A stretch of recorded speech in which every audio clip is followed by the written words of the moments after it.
नमस्कार। Current टॉमिक्स YouTube online channel में आपका स्वागत है। मैं हूं doctor Akshita. Daily current affair series का 19 पार्ट लेकर मैं आपके सामने हाजिर हुई हूं। उम्मीद करती हूं सब लोग स्वस्थ होंगे, मस्त होंगे और अपने घरों में रहकर अपनी पढ़ाई को सुचारू रूप से जारी रखे हुए होंगे। अपनी पढ़ाई को इसी तरीके से और भी ज़्यादा बेहतर बनाने के लिए ज़रूरी है कि आप हमारे चैनल करंट टॉमिक्स को सब्सक्राइब करें, हमारी वीडियोस को ज़्यादा से ज़्यादा शेयर करें और लाइक करें। इसके साथ साथ आप हमें हमारे टेलीग्राम चैनल पर भी ज्वाइन कर सकते हैं और आप हमें इंस्टाग्राम पर भी फॉलो कर सकते हैं और हमारे फेसबुक पेज को भी लाइक कर सकते हैं। आइए अब हम देखते हैं आज के महत्वपूर्ण टॉपिक। हमेशा की तरह सबसे पहले हम एक क्वेश्चन के साथ शुरुआत करेंगे जिसका जवाब आपको इस वीडियो के नीचे यूट्यूब के कमेंट सेक्शन में प्रोवाइड कराना है। उसके बाद हम रूहदार मैकेनिकल वेंटिलेटर के बारे में पढ़ेंगे जो कि आईआईटी बॉम्बे के छात्रों के द्वारा बनाया गया है कि ये क्या है और किस तरीके के प्रश्न आने की संभावना इस टॉपिक में से बनती है। उसके बाद हम स्वामित्व योजना को देखेंगे जो कि 24 अप्रैल राष्ट्रीय पंचायती राज दिवस के मौके पर माननीय प्रधानमंत्री जी के द्वारा लॉन्च की गई। तो ये क्या है, इसके साथ साथ हमेशा की तरह हम एक मैपिंग का क्वेश्चन देखेंगे जो कि हम देखते हैं। आज हमारा महत्वपूर्ण जो मैपिंग का क्वेश्चन होगा वो होगा लूनी रिवर को लेकर। हमें पता है कि लूनी जो नदी है वो राजस्थान की एक बहुत ही महत्वपूर्ण नदी है, तो उसके बारे में भी हम डिटेल में चर्चा करेंगे। तो आइए सबसे पहले हम देखते हैं आज का क्वेश्चन। हमारा आज का क्वेश्चन है कि Haryana government launches help me app for, यानी हरियाणा गवर्नमेंट ने जो हेल्प मी ऐप लॉन्च किया है वो किससे संबंधित है या किस लिए लॉन्च किया है। ऑप्शन ए है single application to provide all necessary services, यानी एक ऐसा सिंगल ऐप है जो कि सभी ज़रूरी सेवाएं जो है वो उपलब्ध करवाता है। ऑप्शन बी है distributes ₹3,000 to each of 49,598 daily wages amid lockdown, यानी लॉकडाउन के दौरान जो दिहाड़ी मजदूरी करने वाले मजदूर हैं उनमें प्रत्येक 49,598 मजदूरों को ₹3,000 प्रोवाइड करना।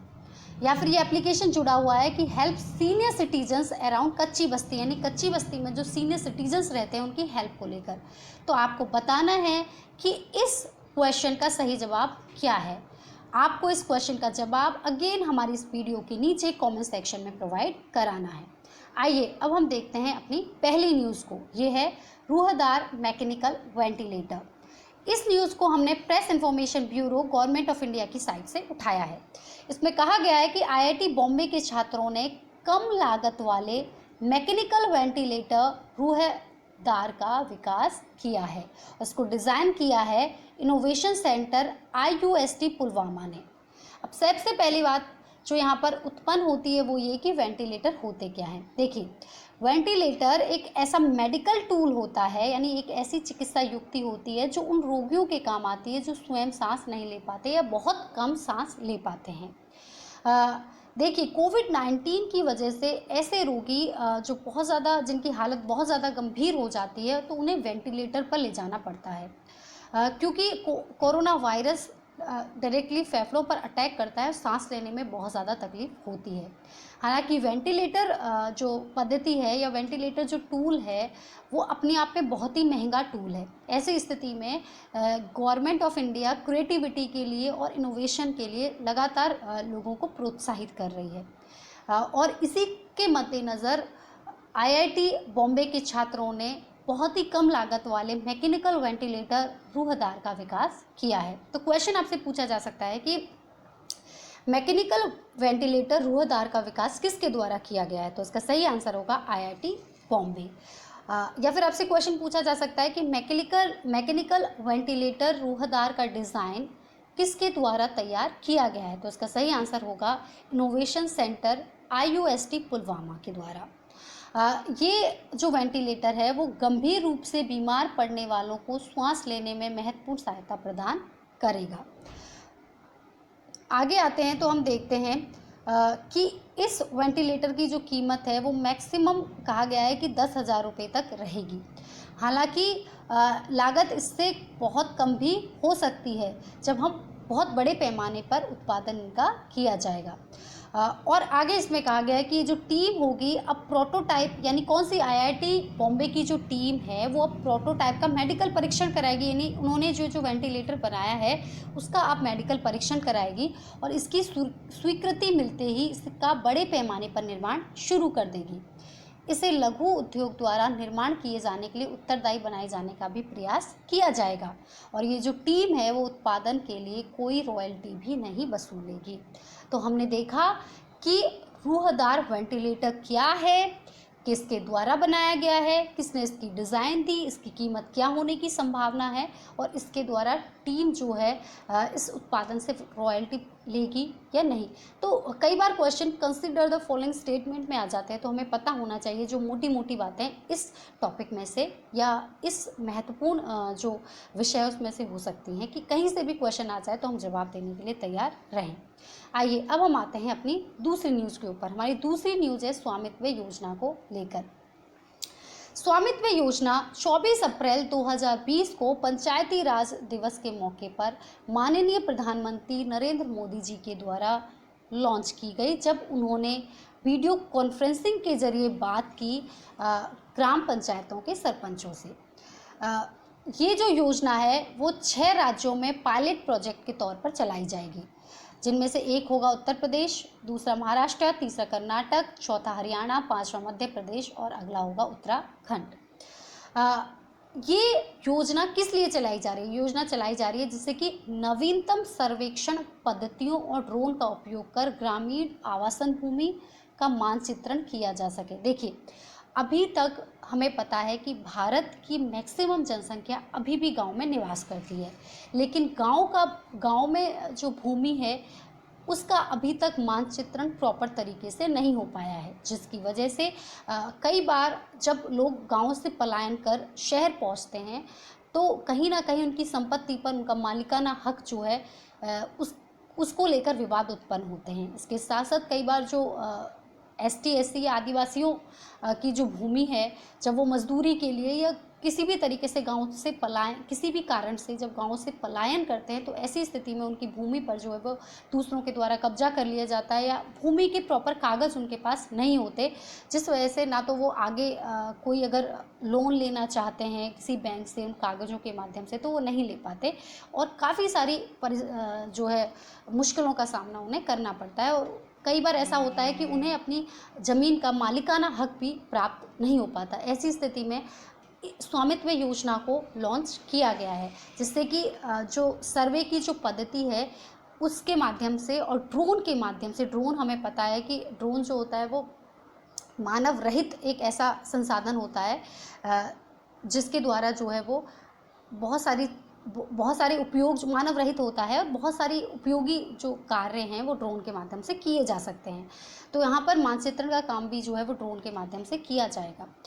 इसका लाभ ये होगा कि ग्रामीण क्षेत्रों में नियोजन तथा राजस्व संग्रह हो पाएगा। इसके साथ साथ संपदा अधिकारों पर भी स्पष्टता सुनिश्चित होगी कि ये जो संपत्ति है वो किसकी है। इसके साथ साथ जो भी संपत्ति के विवाद होते हैं उनका समाधान भी हो पाएगा और इसके साथ साथ कि जब किसानों को अपनी ज़मीन पर ऋण लेने की आवश्यकता होती है तो उनके पास प्रॉपर डॉक्यूमेंटेशन नहीं होता, प्रॉपर कागज़ नहीं होते, तो ऐसी स्थिति में जो है वो उनको लोन लेने में बड़ी दिक्कत आती है और वो महाजनों के पास या साहूकारों के पास लोन लेते हैं, जिसकी वजह से ऋण के चक्र में, ऋण के जाल में वो लगातार फंस जाते हैं। तो जब उनको डॉक्यूमेंटेशन प्राप्त हो जाएगा तो ऐसी स्थिति में वो जो है वो इसका लाभ उनको ये भी होगा कि वो ईज़िली जो है वो बहुत सारी सरकार के द्वारा दी जाने वाली योजनाओं का लाभ उठा पाएंगे। तो हमने देखा कि ये न्यूज़ भी हमने प्रेस इन्फॉर्मेशन ब्यूरो से उठाई है। इसमें ये जो है वो 24 अप्रैल 2020 को स्वामित्व योजना का शुभारंभ जो है प्रधानमंत्री जी के द्वारा किया गया। इसके साथ साथ इन्होंने ई ग्राम स्वराज्य ऐप को भी लॉन्च किया था, जिसके बारे में कल हमने डिस्कशन किया या कल हमने डिटेल में इसके बारे में बात की।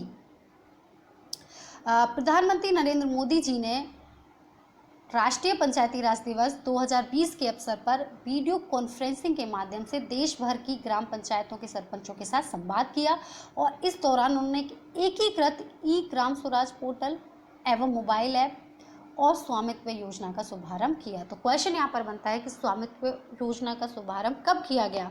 पंचायती राज दिवस 24 अप्रैल को। यहाँ 6 राज्यों में प्रायोगिक यानी पायलट प्रोजेक्ट के तौर पर ये योजना शुरू की गई है। स्वामित्व योजना ड्रोन और नवीनतम सर्वेक्षण विधियों का उपयोग करके गांव में बसी हुई भूमि या आवासों का नक्शा बनाने में मदद करेगी। यानी अब गांव की भूमि और आवासीय जो भूमि जो गांव में है उसका नक्शा तैयार हो जाएगा। इस योजना का एक लाभ ये होगा, इससे क्या होगा कि ये योजना सुव्यवस्थित योजना बनाने एवं राजस्व संग्रह सुनिश्चित करेगी। यानी हमें पता है कि रेवेन्यू कलेक्शन में गांव से बहुत ज़्यादा मुश्किलें आती हैं, क्योंकि प्रॉपर नक्शा नहीं होता या प्रॉपर जो है वो संपत्ति का बंटवारा नहीं हो पाता। होता यह है कि गांव में अभी भी जब संपत्ति का बंटवारा किया जाता है तो सिर्फ बिना कागज़ों में, सिर्फ बोली में या पंचायतों में ही हो जाता है। ऐसी स्थिति में प्रॉपर कागज़ नहीं होते, क्योंकि ये कहा जाता है कि तुम्हारे दादा की भूमि है, परदादा की भूमि है, उसके नाम पर है, उनके नाम पर है, तो प्रॉपर्टी का जो है पूरा अच्छे से बंटवारा नहीं हो पाता। इसके वजह से कई बार जो है जो जिनके मध्य में प्रॉपर्टी का बंटवारा होता है, भाइयों भाइयों में भी लड़ाई झगड़े देखने को मिलते हैं, विवाद देखने को मिलते हैं। तो ऐसी स्थिति में ये जो योजना है ये ग्रामीण क्षेत्रों में संपत्ति के अधिकार पर स्पष्टता प्रदान करेगी।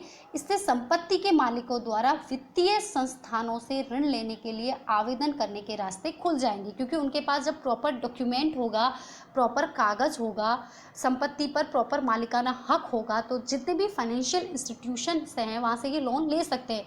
क्योंकि कई बार जब भी आप वित्तीय संस्थानों से ऋण लेने जाते हो तो आपके पास प्रॉपर डॉक्यूमेंट, प्रॉपर कागज़ नहीं होते, जिसकी वजह से किसानों को जो है, ग्रामीणों को लोन या ऋण जो है नहीं मिल पाता, जिसकी वजह से वे साहूकारों से, महाजनों से जो है वो पैसा उधार लेते हैं और ऋण के चक्र में फंस जाते हैं। इस योजना के माध्यम से आवंटित मालिकाना प्रमाण पत्र के जरिए संपत्ति से संबंधित विवादों को भी सुलझाया जाएगा। तो ये योजना ग्रामीणों के लिए सच में बहुत ही क्रांतिकारी मैपिंग को शुरू करते हैं। आज की जो हमारी मैपिंग का सेगमेंट है वो हमने लूनी रिवर से लिया है। हमें पता है कि लूनी राजस्थान की एक बहुत ही ज़्यादा महत्वपूर्ण नदी है और ये चंबल के बाद राजस्थान में बहने वाली दूसरी नदी है। इसका उद्गम अजमेर की नाग पहाड़ियों से होता है और इसे आरंभ में सागरमती या सरस्वती नदी कहा जाता है। देखिए, ये नदी जो है ये अजमेर के नाग पहाड़ियों से निकलती है, उसके बाद ये 6 जिलों में होती हुई, यानी 6 जिलों में होती हुई अजमेर, नागौर, जोधपुर, पाली, जालौर, बाड़मेर के बालोतरा तक ये जो नदी है वो मीठी रहती है। बालोतरा के बाद ये नदी खारी हो जाती है। उसका कारण ये होता है कि रेगिस्तान में जो धूल के या रेत के कण होते हैं उनमें जो नमक मिला हुआ होता है, उस कारण से ये नदी जो है वो खारी हो जाती है और अंत में कच्छ के रण में जाकर जो है वो तितर बितर हो जाती है। कच्छ के रण में जाकर कहना चाहिए कि लुप्त हो जाती है। तो हमने देखा कि ये नदी कितने जिलों से निकल रही है? 6 जिलों से। कहाँ से शुरू हो रही है? अजमेर से। जब शुरू होती है तो इसे क्या कहा जाता है? सागरमती या फिर सरस्वती नदी। तो इस प्रकार हमने देखा कि कितने जिलों से 1 2 3 4 5 6 6 जिलों से होकर ये जो है वो नदी निकल रही है। इसके बाद जैसे ही हम आगे आते हैं तो हम देखते हैं कि इस नदी की जो कुल लंबाई है वो 495 किलोमीटर्स है। यानी टोटल कितनी है ये? 495 किलोमीटर। लेकिन ये राजस्थान में कितनी बहती है? राजस्थान में बहती है 330 किलोमीटर। राजस्थान में इसकी लंबाई कितनी है? 330 किलोमीटर। इसके साथ साथ इसमें जो है वो कुल नदियाँ, यानी इसकी सहायक नदियों की यदि हम बात करते हैं जो इसमें आकर मिलती हैं, वो है बांडी नदी, जवाई नदी, जोजड़ी नदी, सागी नदी, सुकड़ी नदी, मीठी नदी और लीलनी नदी। इसको हम एक ट्रिक से याद कर सकते हैं कि बाज़ार में सासू मिली। यहाँ पर बा का मतलब बांडी है, बा का मतलब बांडी है, जा का मतलब जवाई और जोजड़ी है, सा का मतलब सागी है, सू का मतलब सूकड़ी, मी का मतलब मीथड़ी और ली का मतलब लीलड़ी।